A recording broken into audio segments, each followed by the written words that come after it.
esta primera sesión Silvia Carrasco, profesora de Antropología Social de la Universidad Autónoma de Barcelona, directora del Grupo de Investigación Emigra y subdirectora del Centro de Estudios sobre Migraciones de la misma universidad. Durante los últimos 20 años ha realizado investigaciones sobre hijos e hijas de familias inmigrantes y de minorías, educación e integración social en diversos proyectos nacionales e internacionales y ha dirigido numerosas tesis doctorales sobre estos temas. Además de estas tareas de investigación e información, Silvia es asesora y consultora de organismos y entidades nacionales e internacionales. Hoy nos va a contar un tema sobre hijos e hijas de la inmigración y los retos de la ciudadanía desde una perspectiva comparativa internacional. Cuando quieras.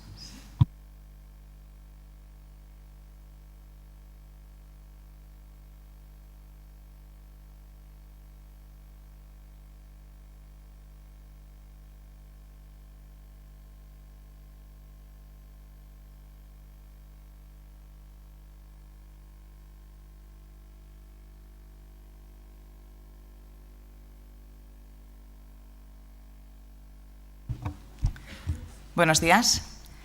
Una de las cosas que no sé decir en euskera, lo siento muchísimo, tengo que hacer una instancia un poco larga y a ver si hago un poco de inmersión y aprendo un poco más, porque hasta ahora, aparte de ongi etorri, que es lo que me dicen a mí, digamos, y eskerrik asko, bai y etz, creo que no sé decir nada más. Me sabe muchísimo, me sabe mal, pero esta es la pura realidad, por lo tanto tengo que reconocer esta limitación. Agradezco muchísimo la invitación, por muchas razones, porque creo que es un momento clave. Así voy a intentar presentar mi ponencia, si queréis, espero que os resulte útil. He intentado rescatar cosas de distintos proyectos para realizar una reflexión compartida y después espero que vuestras reacciones ayuden a mejorar algunas de las perspectivas que intentaré compartir con vosotras y vosotros ahora mismo. Como decían en la presentación, bueno, da un poco de grima ser presentado como hace 20 años que se dedica a… es la realidad, es la realidad. En realidad, estos 20 años tienen una fecha clave, que es 1994. En 1994 se regula la reagrupación familiar en España y se regula, por lo tanto, la incorporación por la vía de la reagrupación familiar de niños y niñas jóvenes procedentes, esposas fundamentalmente, también maridos más tarde con la migración latinoamericana, procedentes de la inmigración internacional, de esta nueva fase de las migraciones internacionales. Desde el primer momento, desde 1994, el Gobierno de la Generalitat de aquel momento nos llama a una serie de gente que nos habíamos, en mi caso, formado en Estados Unidos, en otros países con larga tradición de recepción de poblaciones extranjeras de las migraciones internacionales y que habían tratado temas relacionados con sus hijos e hijas y su integración social y educativa. Y, por lo tanto, desde el primer momento he estado vinculada a esta práctica, si queréis, académica relacionada con la asesoría política, unas veces más cerca de las perspectivas del Gobierno y otras más lejos, como es el caso actual, por razones que explicaré también. Esto quiere decir que hemos podido ver diferentes políticas, diferentes prácticas, hemos podido ver cómo hemos repetido errores cometidos en otras partes y hemos podido también tener la oportunidad de participar en proyectos de largo alcance y de gran amplitud con muchos países para poder aprender tanto de cómo hacer investigación, cómo enfocar los temas, cómo superar marcos limitadores y también de cómo poner en práctica determinadas políticas. Esta es un poco la experiencia desde la que hablo y por eso me parecía importante ponerla por delante. Por lo tanto, empezamos. Los hijos e hijas de la inmigración y los retos de la ciudadanía desde una perspectiva comparativa internacional. Esto es muy ambicioso y a lo máximo que podemos aspirar es a plantear algunas cuestiones clave. Esto es lo que voy a intentar hacer. Empiezo por una cita de Richard Alba, que es el compilador de este libro, The Children of Immigrants at School, A Comparative Look, una mirada comparativa a la integración at Integration, aunque sea de School, a la integración en Estados Unidos y Europa Occidental, que es el último proyecto que hemos terminado, y que precisamente iba a titularse El imperativo de la integración. El imperativo de la integración definido por Richard Alba, pues en un momento en el que han cambiado muchísimas cosas. No estamos ante cualquier otra oleada, no estamos ante los resultados de cualquier otro proceso que nos preceda. No podemos homologar esta situación de los retos de la integración con otras situaciones que se habían dado en Europa Occidental y en Norteamérica fundamentalmente en otros momentos del siglo XX. Es distinto, tiene otras características como vamos a ver. Además, la cuestión del imperativo, según Richard Alba, sociólogo conocidísimo de la Universidad de Nueva York, nos dice, esta transición, él habla de los retos de una transición histórica hacia otro modelo de sociedad, esta transición tendrá consecuencias de amplio alcance. El futuro de las sociedades occidentales en términos económicos, culturales y sociales dependerá de lo bien que se haya preparado a los jóvenes de origen inmigrante para reemplazar a los nativos envejecidos. Se puede decir más alto, pero no más claro. Aquí está todo.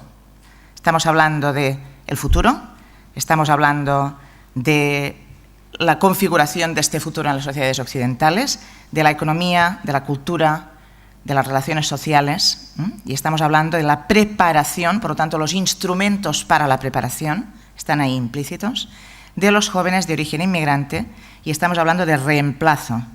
Por lo tanto, estamos hablando de una transición de características tan importantes como la transición que se puede haber dado en términos sociodemográficos del antiguo régimen al nuevo régimen. Eso es lo que sostiene Richard Alba. Yo creo que eso nos marca la situación en la que estamos en este momento y todo lo demás. Está claro que la inmigración que tenemos no es la causa del cambio de nuestras sociedades, es la consecuencia del sistema económico mundial. Esta me parece una perspectiva que no debemos olvidar jamás. El cambio en nuestras sociedades no se produce porque lleguen los inmigrantes y se instalen aquí y pretendan tener vidas familiares como las que tenemos los demás, la sociedad receptora. Se produce porque estamos en un sistema mundial en la que hay unos factores de expulsión de los países de origen que están determinados por los mercados internacionales en los cuales nosotros ocupamos el papel de centro y no de periferia. Por lo tanto, la inmigración es una consecuencia en la que nosotros somos actores principales. Sé que esto todo el mundo lo sabe, pero me parece muy importante recordarlo, porque a veces, como en nuestra vida cotidiana, la causa del cambio es la llegada de la inmigración, no nos damos cuenta que en realidad la causa profunda es anterior a esta llegada y estamos nosotros ahí, como decía, en la parte de los actores principales en esa causa. Para ello, Richard Alba y los demás que hemos estado trabajando a nivel internacional comparativo, nos dicen que tenemos que, para entender, para encarar, enfrentar bien esta transición, estos retos, tenemos que hablar de la sociedad receptora y de los factores que condicionan nuestra visión de la diversidad. A mí me parece que en el conjunto del Estado español compartimos una serie de rasgos que condicionan nuestra visión de la diversidad. De hecho, hemos pasado en un tiempo récord por cambios estructurales profundos. Nuestra democracia es joven, de hecho es joven y débil, muy débil, como estamos viendo por los últimos avances que pretenden incluso conculcar derechos de la base de la democracia, que es la democracia local. La noción de ciudadanía es una noción que está en perpetua transformación. ¿Cuáles son las bases de la ciudadanía? ¿Qué ciudadanía nos importa? ¿La local, la estatal, la europea, la supranacional? La ciudadanía está continuamente también sujeta a transformaciones y en nuestro caso ha supuesto transformaciones muy profundas en los últimos 30 años y además tenemos estas nuevas migraciones que no estaban para nada previstas cuando aspirábamos a ser un país de la Unión Europea y a formar parte del club de los países ricos con pleno derecho. Además, tenemos una herencia de resistencias múltiples a las identidades múltiples. Hemos visto históricamente en nuestro país, en nuestro Estado, si queréis, y creo que además ahí las periferias tienen mucho que decir, Cataluña, País Vasco, pero también otras periferias, que desde la propia concepción del siglo XVI, de la construcción del Estado español, ha tratado a la diferencia como disidencia. Ese tratamiento de la diferencia como disidencia ha impregnado de tal manera nuestra visión de la diversidad que la reproducimos también. Esto forma parte de nuestras maneras de mirar. Tenemos muy poco encaje para la diversidad, porque también hemos sido víctimas de ese tratamiento. Además, hemos convivido durante siglos con una aceptación persistente de la desigualdad, y eso no nos ha provocado la más mínima reflexión como sociedad. Hemos convivido con una alterización continua, con una construcción del otro continua, que es el caso de la población gitana, más de 500 años en la península ibérica, en Europa, ¿no? Pero en el caso del Estado español, como sabéis, desde 1422, donde hay los primeros recuerdos, ¿no? Los primeros datos. Por otra parte, hemos pasado como único país del mundo por una situación de debate político e ideológico alrededor del papel de la educación en nuestra sociedad, cambiando más leyes en menos tiempo que ningún país en la historia de la humanidad. Y esto lo habéis vivido, lo habéis experimentado, lo hemos vivido, lo hemos sufrido, en un contexto en el que todos los demás cambios acaban convirtiendo a la escuela como el único espacio de contacto obligatorio entre minorías y mayorías. Incluso la escuela más segregada es una escuela de contacto obligatorio porque el profesorado no forma parte del grupo segregado. Por lo tanto, se han reducido otras formas de sociabilidad hasta el punto que es la escuela obligatoria, es ese espacio de contacto que está sometido continuamente a cambios y a luchas y a tensiones de tipo ideológico, de diferentes modelos que veremos ahora mismo. Además, se ha ido configurando una segregación casi invisible en todos los ámbitos de la vida social y estamos, de hecho, asistiendo a un nuevo proceso de estratificación étnica del que no nos damos cuenta más que cuando miramos a los datos que se presentaban ayer o al riesgo de sufrirla. Entonces, de esa herencia, ¿cómo miramos a la diversidad? Sí, centramos un poco más el zoom. Bueno, ahí hay unos discursos y unas miradas hacia las minorías. Desde la investigación internacional sobre cómo los diferentes países han tratado los encajes de la diversidad, pueden emerger tres tipos de discursos. Yo propongo que los caractericemos de esta manera. Un discurso que, por supuesto, rechazamos cuando es explícito, un discurso racista y etnocéntrico, los demás son inferiores, primitivos, nosotros mejor, y es un discurso nosotros-ellos, un discurso de frontera, que solo rechazamos, insisto, cuando es explícito, muchas veces lo reproducimos, somos seres culturales, compartimos el mismo espacio de socialización. Un discurso a veces relativista, a veces ultra relativista, a veces tan relativista que es ingenuo y que inhibe la crítica hacia otras configuraciones culturales, cuando en cambio la crítica es la base de las propias configuraciones culturales, un discurso paternalista que a veces impregna las políticas interculturalistas y que no se explica la falta de resultados positivos de las mismas, a pesar de las inversiones. Y por otra parte, un discurso compartido por diferentes posiciones políticas, esto no divide derecha, izquierda ni nada, tiene que ver con cómo elaboramos esta herencia en la mirada a lo construido como otro. Un discurso igualitarista y fundamentalista cultural que pasa de la racionalidad neutral, vamos a tratarlo todo igual y con la misma distancia, a la identificación de posibles fronteras que se convierten en diferencias irreconciliables. De esto sé un poco, porque en el último estudio, que os mostraba, analizamos cómo se construían estas fronteras y se reproducían en este espacio de socialización privilegiada que es la escuela, comparando el papel del español en la escuela californiana y el papel del Islam en la escuela catalana, como fronteras simbólicas infranqueables, las líneas rojas, que nos definen nosotros-ellos. Está claro que Marjane Satrapi, no sé si la conocéis, Marjane Satrapi es una dibujante de cómic de origen iraní, afincada en París desde hace tiempo, creo que la debéis conocer. Marjane Satrapi nos decía, de hecho, Así es como se pintan estas fronteras, ¿no?, en su extremo, quiénes somos nosotros y quiénes son ellos, ¿no? Y ese ellos, cuando tú te ves representado como parte de ese ellos y no te reconoces, es cuando realmente empieza la frontera también desde la perspectiva del grupo minorizado. Ante esto se da una paradoja que afecta de forma muy especial a los hijos e hijas de los inmigrantes extranjeros en todos los países europeos y también en Estados Unidos, Canadá y otros países que tenemos menos explorados, pero Japón es otro ejemplo, Australia otro ejemplo. Es una paradoja que combina la sobreexposición y la doble invisibilidad.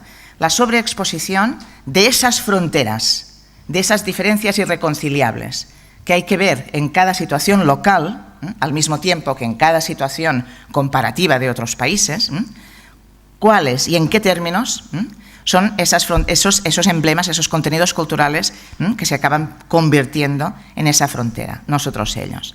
La sobreexposición de las diferencias irreconciliables, por una parte, en este caso recordaréis, esta es una foto antigua, preciosa, que no ganó el Pulitzer, pero se lo hubiera merecido, donde esta muchacha lleva un doble hijab, hijab y otro con la tricolor, y detrás dice francesas musulmanas. ¿Es eso posible? Pues esa sola enunciación es provocadora, porque el Estado francés define la ciudadanía de una manera absolutamente monocultural y unívoca. No hace un espacio a la diferencia multicultural. ¿Por qué? Bueno, porque está situado en el discurso de la racionalidad neutral que acaba produciendo fundamentalismo cultural. Ante esa doble sobreexposición, al lado, por eso es una paradoja, tenemos una doble invisibilidad.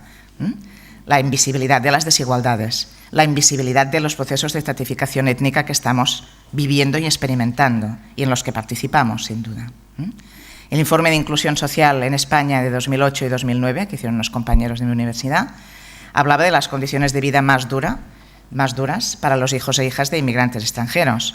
Nos hablaba de que la mitad de los menores inmigrantes vivían en pobreza moderada, 52%, que representaba 2,5 veces más que el nivel de pobreza moderada, que es un concepto que se utiliza para medir la pobreza, que la población menor pobre de nacionalidad española, y que entre la población menor inmigrante, menor de 18 años, se entiende, las tasas de pobreza alta y muy alta eran ya mucho más prevalentes. Estos datos son anteriores al inicio de la crisis económica, son anteriores. Por otra parte, con Margaret Gibson estudiamos en 2 ocasiones e intentamos sintetizar los elementos clave sobre desigualdades educativas que afectaban mucho más a los hijos e hijas de personas inmigrantes extranjeras en Cataluña y en California, viendo que, por ejemplo, en el caso catalán, no sé cuáles son los datos en Euskadi, en el caso catalán, los hijos de inmigrantes marroquíes y de la mayoría de nacionalidades latinoamericanas andinas y subsaharianas tenían una tasa de acreditación al final de la ESO menor al 50%, cuando la media es del 78% y si además separamos públicas y concertadas por el tipo de selección social que se da en el caso catalán y también en el caso de California, aunque con otro sistema educativo, podríamos llegar al 88%, mientras que tenemos un 49%. Bueno, condiciones de vida más duras, desigualdades educativas flagrantes que impiden una formación continuada para preparar, ¿para qué? Para un mejor acceso al mercado de trabajo, a estos que tienen que protagonizar, preparar, esa palabra que utilizaba Richard Alba. Finalmente, en un estudio en 2007, contradecíamos bastante los resultados que le salían a la encuesta a Rosa Aparicio y a Alejandro Portes, porque a nosotros nos aparecía una situación de mayor vulnerabilidad de los jóvenes de origen extranjero. Esta investigación se hizo también en el País Vasco. De hecho, ahora lo diré mal, pero creo que es el defensor del pueblo, ¿es Ararteko? Ya sé otra palabra, bien. El defensor del pueblo en Cataluña y el Ararteko en Euskadi se pusieron de acuerdo para hacer este estudio simultáneo después del caso de Joaquín. Entonces, analizamos las situaciones de convivencia y confrontación en los centros educativos. Convivencia y confrontación, no hablábamos de aspectos académicos, sino de las relaciones sociales, y analizamos una muestra amplia de centros educativos de secundaria en Cataluña y otra en el País Vasco, y detectamos unas situaciones de mayor vulnerabilidad, pero del nivel del 80% de los chicos, sobre todo de origen ecuatoriano y marroquí, habiendo sufrido episodios de insultos, aislamiento y agresión, mucho más altos, muchísimo más altos, el doble siempre que los casos que se detectaban entre la población de origen nacional, autóctona, como queráis llamarle. Por lo tanto, condiciones de vida más duras, desigualdades educativas flagrantes, de alto riesgo para la transición al mercado laboral y para la emancipación como personas adultas, y mayor vulnerabilidad, detectado en diferentes lugares, en diferentes países, en condiciones, en situaciones educativas distintas, con historias migratorias distintas, etc. Eso nos hace pensar en un segundo reto de esta transición histórica, un segundo imperativo, siguiendo la máxima de Richard Alba, el imperativo del cambio de perspectiva y del método, el cambio de método en el estudio de la integración de los hijos e hijas de inmigrantes. Esto empieza por transformar las preguntas. ¿Sigue valiendo hoy en día la pregunta de la asimilación segmentada? ¿Sigue valiendo pensar que el objetivo es la asimilación? Y vamos a ver hasta qué punto se está produciendo la asimilación de estas nuevas poblaciones y sus hijos e hijas que se incorporan al sistema social y educativo de la sociedad receptora. ¿Nos vale con eso? Porque ese es nuestro objetivo, la asimilación.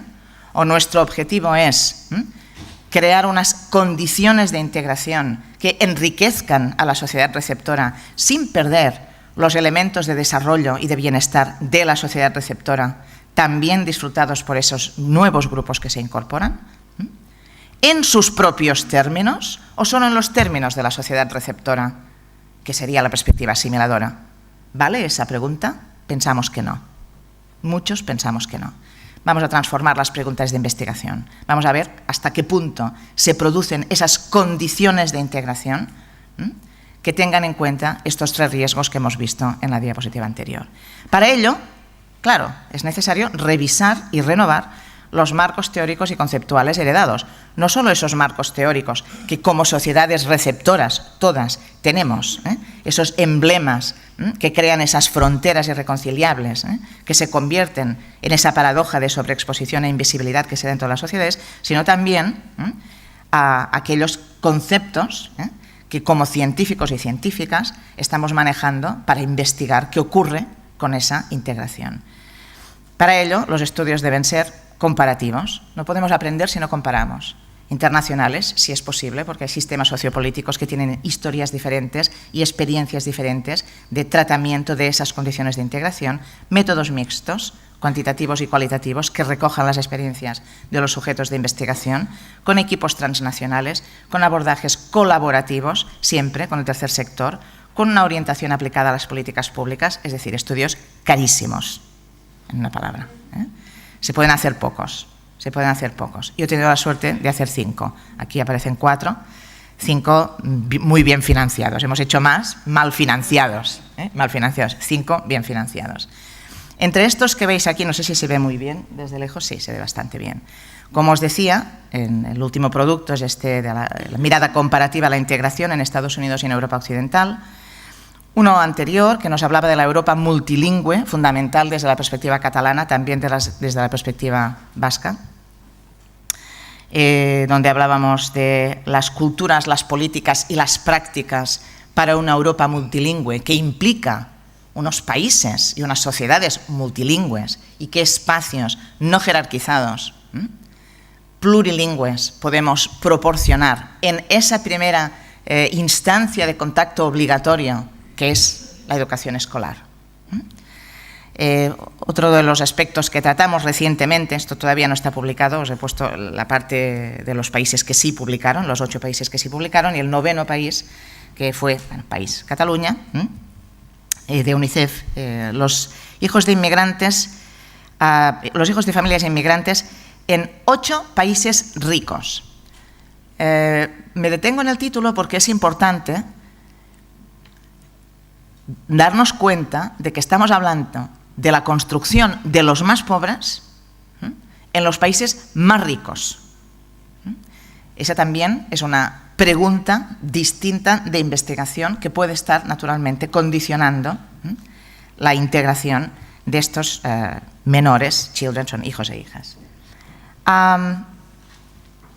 Ahí intentamos ver qué ocurría con las condiciones de integración y nos dimos cuenta de que los organismos oficiales no tienen datos para ello. Por lo tanto, pensamos que deberíamos influir también en la forma en que los organismos oficiales estimulan la recolección de datos que les permita tener imágenes fieles de su propia estructura social, y para ello es necesario que nos atrevamos como sociedades, que se atrevan los responsables políticos a generar esos propios datos de manera sistemática, comparativa, ininterrumpida. Bueno, el último es este, del que hay una pequeña muestra ahora, que es sobre el llamado abandono escolar precoz, que como sabéis se define en la Unión Europea como el grupo de edad 18-24, que ni tiene formación obligatoria, ni está postobligatoria, ni está estudiando para obtenerla. Bueno, este es el proyecto que tenemos en este momento en 9 países europeos, donde estamos viendo exactamente en qué falla la capacidad de preparar, recordar la primera cita de Richard Alba, que tenemos para una inserción en igualdad de condiciones en el mercado laboral, que nos permita seguir con esos niveles y con un reemplazo que se va a producir en positivo. Por lo tanto, ¿cuáles pueden ser nuestros objetivos y resultados? Identificar semejanzas, lo hemos hecho, y diferencias. En sistemas muy diferentes vamos a encontrar resultados muy parecidos, por lo tanto, eso es interesante explorarlo. Buenas prácticas de integración, no de asimilación de los hijos e hijas de la inmigración en Europa y en los Estados Unidos. Y en este proyecto, pues, trabajamos con distintos marcos legales y con distintos modelos de integración de la inmigración.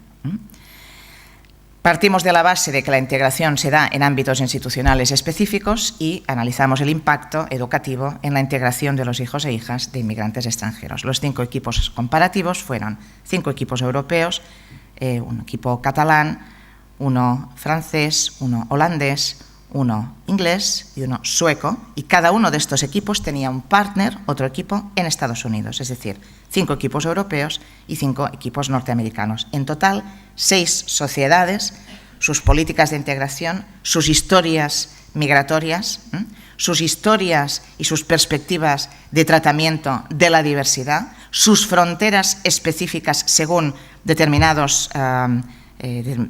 conceptos teóricos que ahora voy muy brevemente a explicar, y de esa comparación ha salido el imperativo de la integración. Para ello partíamos de esta idea de que la educación escolar es el instrumento clave. Sin embargo, tenemos en los diferentes países 2 modelos de escuela y 2 modelos de sociedad. Modelos tendentes a veces en la misma sociedad, según quién gobierna, según la correlación de fuerzas, según el desarrollo, las pedagogías, etcétera, pero también según cómo se piensa la sociedad a sí misma, como estábamos diciendo al principio de la exposición. Un modelo que aboga por, a veces implícitamente, la hegemonía monocultural, que en realidad lo que hace es reproducir la misma estratificación social.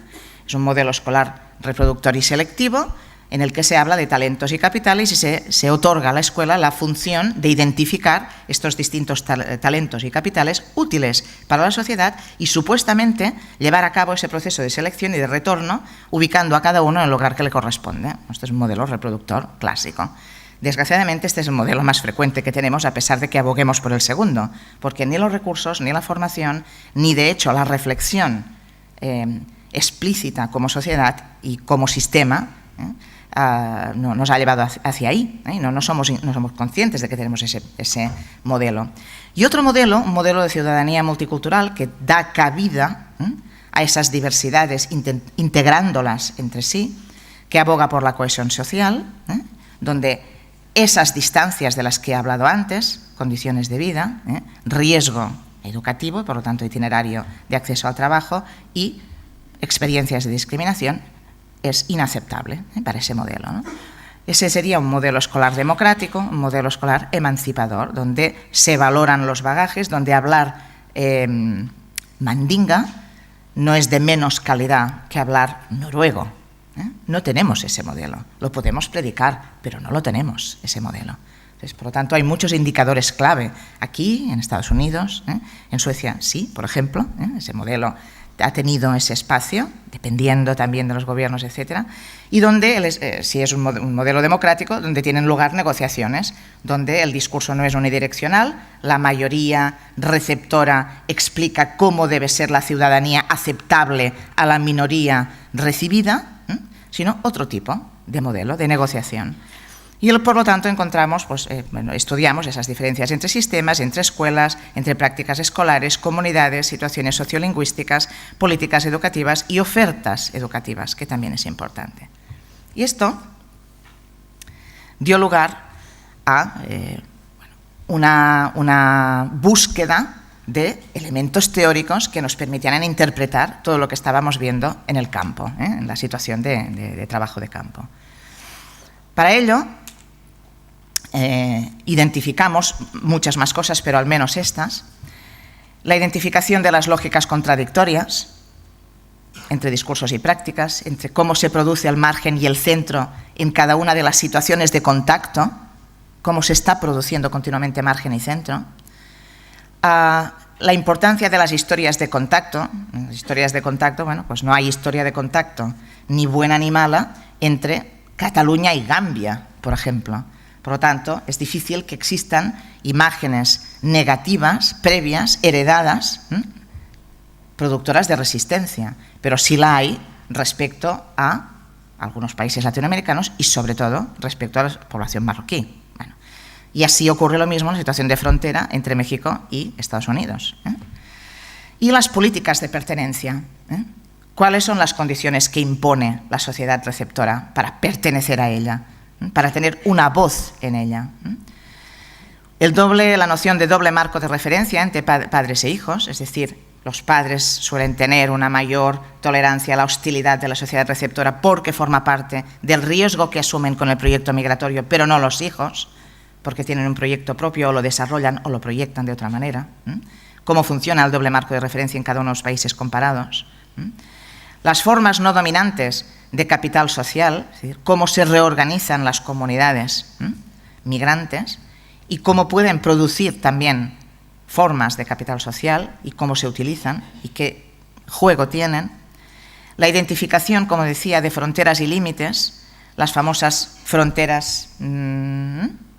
Parece ser que esto, encima me voy a quedar sin batería, ¿no? Bueno, no me queda 7%, voy a acelerar un poco.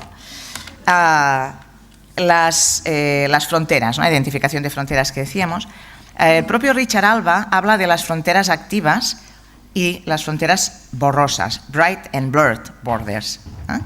Es decir, momentos en los que esos emblemas de diferencia, de construcción del nosotros-ellos, son mucho más borrosos y donde se pueden producir intercambios, y momentos en los que eso no es posible. Por lo tanto, no solo no tenemos imágenes estáticas como sociedades, sino en cada situación de interacción, en esas instituciones en las que se verifica la interacción, esos momentos pueden cambiar, según el nivel de competencia y según la situación de las oportunidades de relación que se den en cada una de esas instancias. Y finalmente, el concepto de inclusión educativa, pero trasladado al ámbito social. Decía Ainscow y Booth que indirectamente las escuelas como espacios de sociabilidad y por lo tanto primeros marcos de integración social generalmente funcionan sin darse cuenta, levantando barreras a su propia misión. ¿Cuál es su propia misión? Proporcionar de forma equitativa, en condiciones de equidad, aprendizaje y participación y sociabilidad, que le añadimos en una reformulación de ese marco teórico hace 5 años. Barreras al aprendizaje. Tienes que aprender, pero te segrego en un aula especial. Tienes que aprender la lengua. Mando a mi hijo a Estados Unidos para que haga una buena inmersión en inglés, pero cuando tú vienes aquí y tienes que aprender catalán, te pongo en una aula separada. Bueno, este tipo de situaciones, ¿vale? Son barreras al aprendizaje, barreras a la participación y barreras a la sociabilidad. Si no se da la sociabilidad, ese espacio de encuentro con ese potencial, la educación escolar, pierde totalmente su función y además envía un mensaje inequívoco a los hijos e hijas de inmigrantes extranjeros. Perteneces en un lugar predeterminado.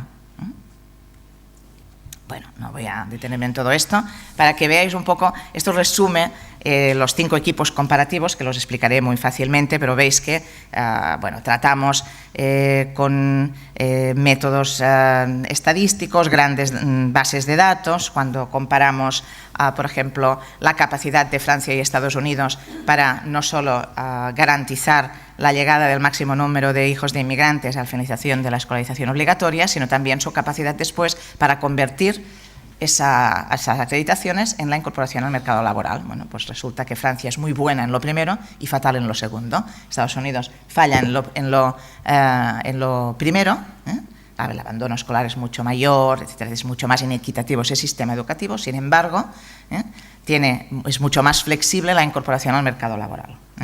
Y bueno, esa es la parte cuantitativa. En nuestro caso analizamos etnográficamente 6 institutos, 3 en Cataluña, 3 en California, con distintas composiciones de esas poblaciones mayoritarias que son las hacia las que levantamos esas fronteras infranqueables, ¿no? Y vimos la función de la situación del Islam y la situación del español en la periferia continua del sistema, como explicación de la inequidad educativa a partir de las barreras levantadas por la propia organización escolar. Es decir, como no sirven sistemas tan distintos, educativos tan distintos, historias de contacto tan distintas, historias migratorias tan distintas, no sirven igualmente y generan el mismo tipo de estratificación étnica.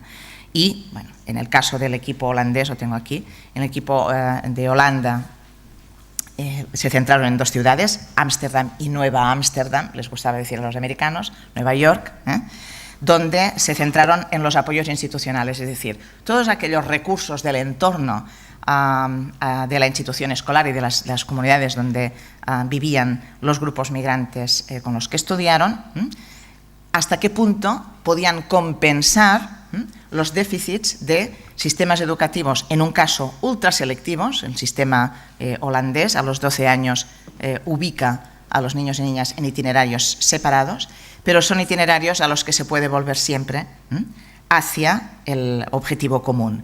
En Estados Unidos, con un sistema más comprensivo, en cambio, el abandono se produce con anterioridad y es más difícil llegar hasta el final. Pero entonces están las ONGs, los community colleges, las asociaciones promovidas y ayudadas y financiadas también de grupos migrantes por las propias instituciones locales, que pueden estar compensando de alguna manera estos déficits del sistema. ¿Hasta qué punto son más exitosos o no? Y ahí nos encontramos con la paradoja de que un sistema mucho más selectivo como el holandés, en cambio, permite segundas oportunidades mucho más efectivas a través de la utilización de estas redes institucionales y comunitarias, que en cambio en el sistema de Nueva York, de la ciudad de Nueva York, que no podemos decir de Estados Unidos, de la ciudad de Nueva York, no fracasaba estrepitosamente en la articulación de agentes institucionales.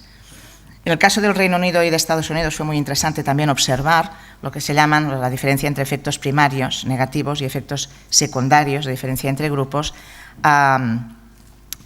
Estudiaron cuántos de ellos llegaban a las universidades, ¿no? Es conocido el caso del Reino Unido, en el cual el grupo que tiene menos, el subgrupo de clase, género y origen étnico, que tiene menos éxito a la hora de llegar a la educación universitaria son los nativos blancos de clase obrera. Entonces, ¿qué ocurre en Estados Unidos? Que en algunos lugares esto también se está produciendo y en otros no. ¿Qué tipo de dinámicas se generan incluso para que poblaciones, no como la India o como Pakistán, que pensamos, ¿no?, que hay una selección social, capital humano, ayer se hablaba, no. Estamos hablando de hijos e hijas de migrantes bengalíes en un contexto de altísima segregación, pero con una tasa de educación universitaria muy superior, por ejemplo, a aquellos que inicialmente lo tenían mejor, no habían experimentado este tipo de exclusiones educativas. Finalmente, en el caso de Suecia, he puesto Suecia y Nueva York, pues Suecia tiene los mismos habitantes que Nueva York, pero en realidad se centraron en Göteborg y en 2 ciudades más, y analizaron 6 escuelas identificando con sistemas tan distintos y con sistemas incluso de financiación, que esto es muy importante, tan distintos, en qué coincidían las prácticas inclusoras. Y no estamos hablando de aspectos académicos, estamos hablando de organización escolar y, por lo tanto, de espacios de sociabilidad, de espacios de intercambio, de espacios donde la diferencia es valorada y donde no hay una estratificación jerárquica de los orígenes socioculturales y de los orígenes étnicos. ¿En qué coincidían esas prácticas escolares? Y, por lo tanto, cómo aprender de ese tipo de organización escolar para exportar esos modelos a los distintos países.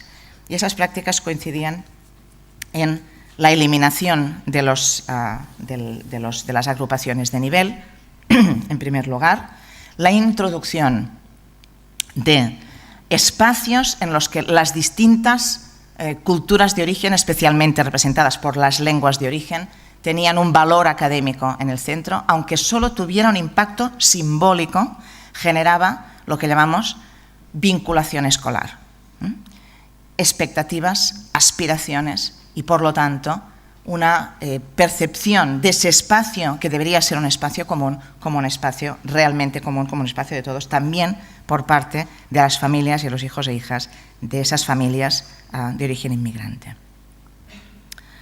Finalmente, los retos de una transición histórica. 3, un tercer imperativo. Todo esto no es posible hacerlo si no hay un cambio en las políticas.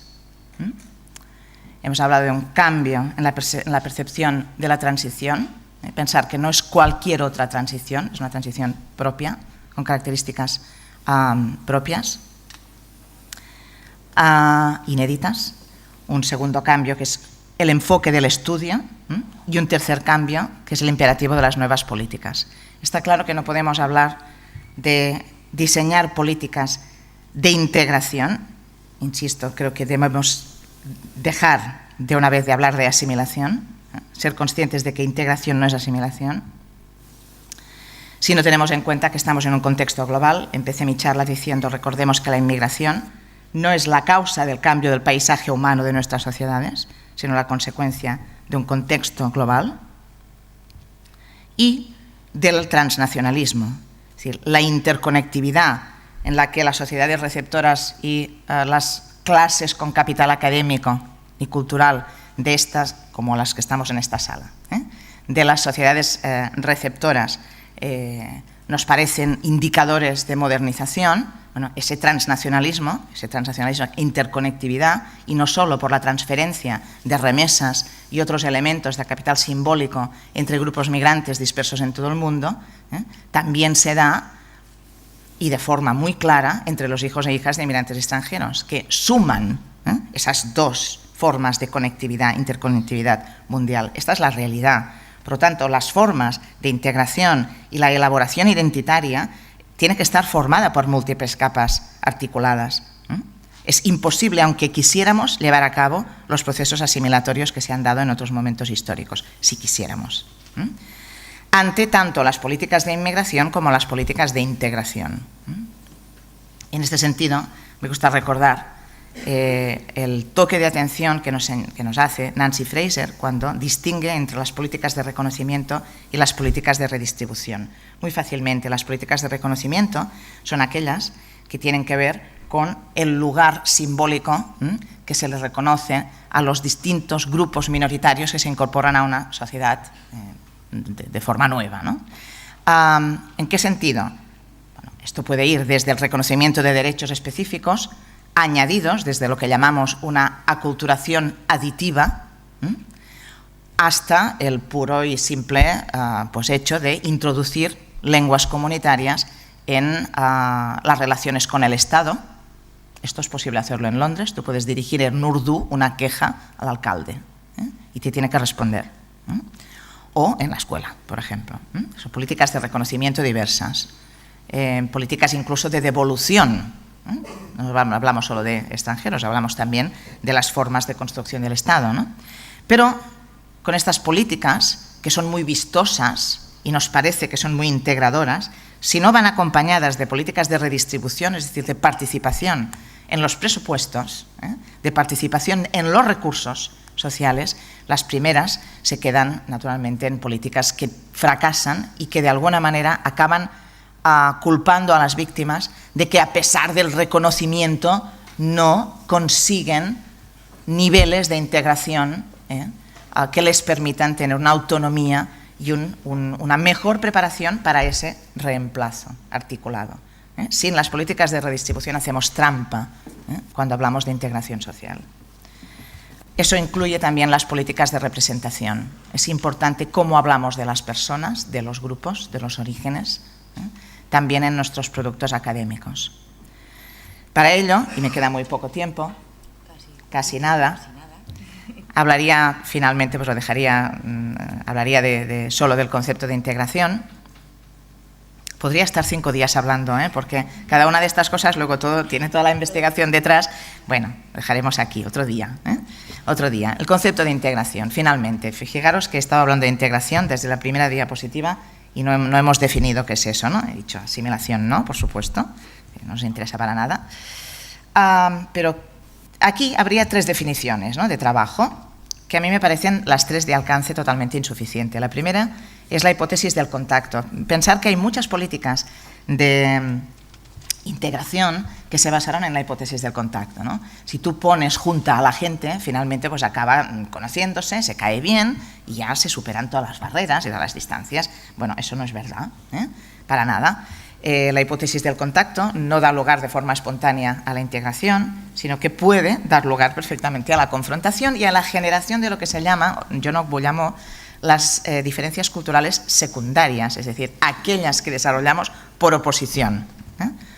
Las bandas latinas, en el caso de los territorios de destino migratorio, sobre todo de poblaciones ecuatorianas, sobre todo de países andinos, también centroamericanos, ¿no?, serían un ejemplo, ¿no?, serían una construcción secundaria reactiva, ¿no?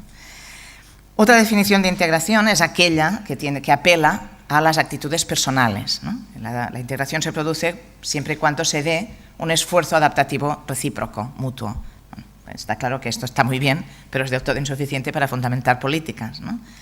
Finalmente, una definición formal de integración es aquella que habla de la igualdad de oportunidades en los recursos sociales, pero no nos habla de equidad, sino de igualdad de oportunidades. Es insuficiente, sabemos que esto no funciona si no va acompañado de otras nociones que permitan, desde las políticas de reconocimiento, generar un concepto más complejo. Hace ya bastantes años, 25, se llevó a cabo un estudio en París que preguntó a 3 grupos de padres de origen inmigrante cuándo considerarían integrados a sus hijos e hijas en las sociedades receptoras, en este caso en Francia. Los primeros fueron padres de Indochina, excolonia, y hablaban de la autonomía económica. Cuando mis hijos sean capaces de generar su propio empleo, de ser autónomos económicamente, tanto como los hijos de mis vecinos franceses, consideraré que están integrados. Me da igual todo lo demás vendrá solo, la autonomía económica. Tiene mucho que ver con el tipo de proyecto migratorio que llevaban a cabo estos padres, un proyecto económico de autoempleo, de búsqueda de aquellos nichos productivos débiles en la sociedad receptora para desarrollar sus economías y su emprendeduría, que es algo aprendido en las culturas de origen. El segundo grupo, los padres argelinos, en este caso, hablaban de igualdad de derechos, no mencionaban para nada la economía y hablaban de igualdad de derechos. Mis hijos e hijas estarán integrados cuando su diferencia sea legal. ¿Y a qué se referían? A la gestión pública del Islam, claramente. Cuando mis hijas no tengan que decidir si son más francesas o menos francesas en el momento en que quieran utilizar pues, el hijab, por ejemplo, que está totalmente prohibido, como lo sabéis, en la escuela francesa. Después de años de hacer esfuerzos, el profesorado francés, para abrir las puertas a las comunidades argelinas y marroquíes para que participaran de la escuela. En el momento en que sale la ley Stasi, esas madres tienen que dejar de ir a la escuela, no van. Por lo tanto, lo que se pierde es mucho más que lo que se gana. Y no hay espacio para la negociación. Hablaban de igualdad de derechos. Y en último lugar, los padres senegaleses, en este caso, mencionaban la participación y la reciprocidad. Decían, ¿cómo puede ser que venga un francés a mi pueblo, en Senegal? Y por supuesto que no se va a quedar sin comer, si viene sin nada. Por supuesto que tendrá un techo bajo el que dormir.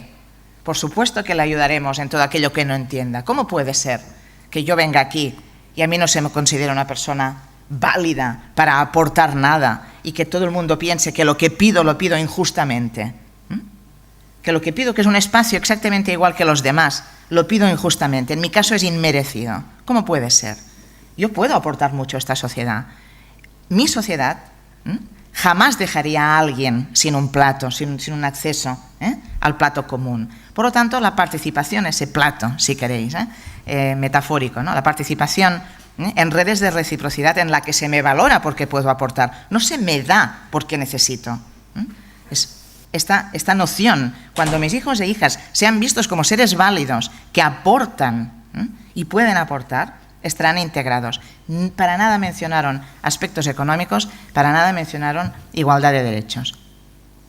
La suma de estas tres nociones dominantes mencionadas por los padres en ese estudio, que es un estudio larguísimo y que acabo de simplificar casi hasta la caricatura, pero me entendéis, sumad autonomía económica, igualdad de derechos, participación y reciprocidad local. ¿Y qué os da la ecuación o la suma? Os da la integración de la que disfrutamos los miembros de pleno derecho, los ciudadanos y ciudadanas de la sociedad receptora mayoritaria. Por lo tanto, no necesitamos un concepto distinto y específico de integración para llevar a cabo nuestras políticas de reconocimiento y nuestras políticas de redistribución y representación. De todas maneras, para ser activos en la implementación de estas políticas, volvemos a la necesidad de la investigación para identificar las condiciones, dónde están fallando las condiciones de integración, y para ello pensamos que la suma de una interculturalidad no ingenua, contrahegemónica, con la inclusión social que identifica barreras para eliminarlas, es de hecho el objetivo de toda política realmente favorable a la integración. Con eso debo terminar porque se me ha acabado el tiempo, pero yo ahora estaría 5 horas más hablando. Por lo tanto, cualquier otro día nos emplazamos aquí o en Barcelona para seguir con esta discusión. Espero que os haya resultado mínimamente útil.